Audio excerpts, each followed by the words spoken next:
Hey, good morning. This is the Mean Old Man. It is the 6th of December, Friday. Here's today our almost daily update. By now, most of you had heard about Brian Thompson, who was the CEO of United Healthcare, was shot in the back in New York City earlier this week.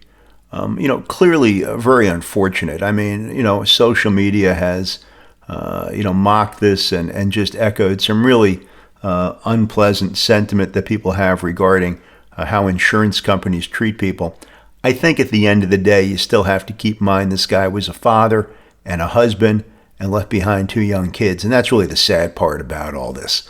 The fact that people on all sides, all ends of the spectrum, are going ahead and mocking this and kind of making fun of the way this guy was killed, I think is unfortunate. Is there something wrong with our healthcare system in this country? Yes. Is there something wrong with insurance companies? Yes. Remember, insurance companies make money by collecting premiums and not paying those premiums out in terms of benefits. So the more they deny people's coverage, clearly the worse healthcare people get and the more profits they make. So is there something wrong with the healthcare system that operates like this? Very much so. Will it change? Don't know. But I do think that the social media discourse related to this guy's execution, and that's really what it was if you saw the video, whoever shot him walked up and basically shot him in the back. Really very unfortunate. So do I think there's something wrong with healthcare? Yes. Do I think that the social media discourse and coverage and commentary about this guy is appropriate? Definitely not. It just shows you what we've gotten to, where people will really say some horrible things if they can say them anonymously, if they feel there's no attribution, if no one can basically call them out for what they've said. So kind of some, I think, negative consequences on all sides. Another thing elsewhere in the news was Canada on Thursday announced a ban on 324, I think, is assault-style rifles, mostly ARs and AKs, things like that.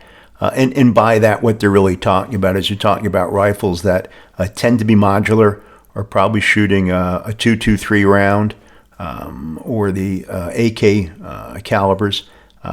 And they're basically saying that those weapons that can basically accept a magazine that can fire multiple rounds in a semi-automatic fashion are going to be outlawed. So they've had some bans in the past. This one's very far-reaching. It really covers just about every other rifle you could think of that meets that criteria of basically being able to accept a magazine that can take multiple rounds. I think it's 5 or more. Anyway, I hadn't gone through the list in detail, but really interesting. And we'll see whether or not this has any impact on violent crime in Canada, shootings, things of that nature.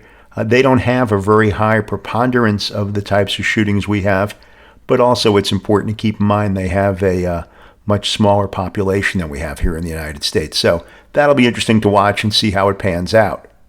So one of the last years I was able to find any statistics for was 2021.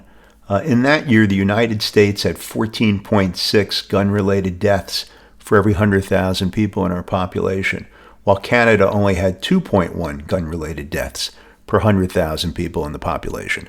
So it'll be very interesting to see what the long-term consequence of Canada's new gun laws are. In New Zealand in 2019, I think it was, they had a mass shooting at Christchurch. And after that, they basically completely overhauled their gun ownership laws. I think most people agree it's still too soon to tell to figure out what impact, if any, that far-reaching gun control changes had.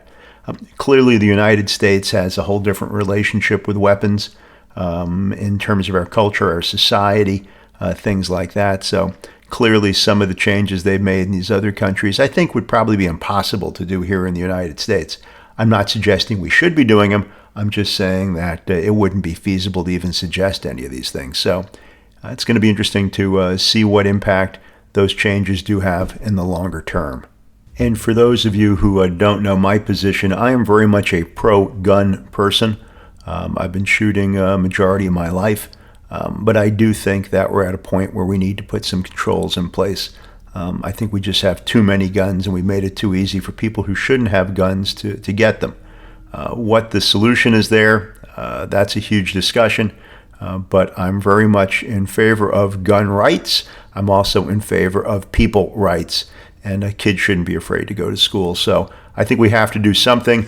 I'm not sure what. But I think at this point we might as well try some things. And even if they fail, at least we tried. This idea that we keep saying, no, we can't do this and we can't do that because it won't work. Well, let's at least give it a try and see where we go. Anyway, that's my take on that. A few more people reached out to me about the idea of how do they get a side hustle started. Clearly, you have a couple weeks between now and the end of the year. Really good time to start getting out a piece of paper and kind of outlining what you want to do. As I said earlier, you got to do what you love, but find something you love and figure out, okay, how can you turn that into a product or a service that's going to be of value to other people? And what does that look like? How much time do you have? What tools or special skills do you need? Start getting all your thoughts organized.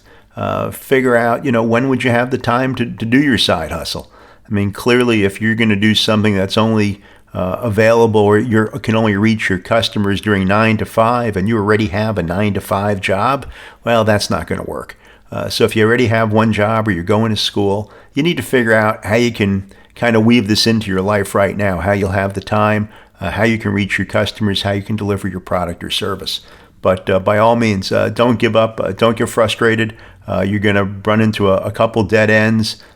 Just back on out and try to approach it from a different direction to see if you can basically put together a plan for what I would refer to as your micro business, your side hustle. Right now in the news, there's a lot of talk about whether or not President Biden will pardon other people preemptively so that Trump can't prosecute them. Trump has threatened to prosecute a number of people that he felt were his political foes or enemies.